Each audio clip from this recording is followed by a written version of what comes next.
马里奥国要开班，游客去到巴黎，唔来当看比赛，买当食到好料。真侪餐厅的厨师师拢在准备，讲要用法国上在地传统料理卤类甲水鸡，互游客来食看卖。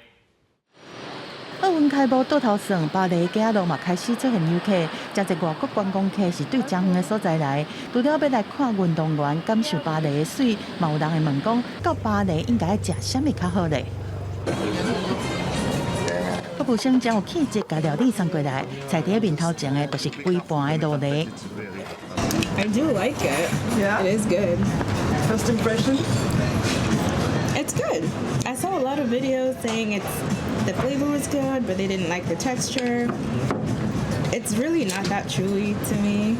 卤梨是法国料理其中一个经典菜色，真侪外国游客到法国，拢一定会去食。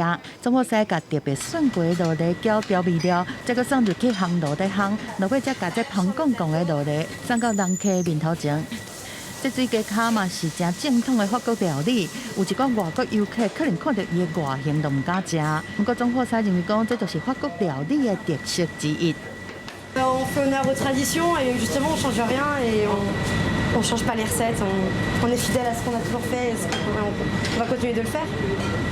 公司新闻，齐婉玲编译。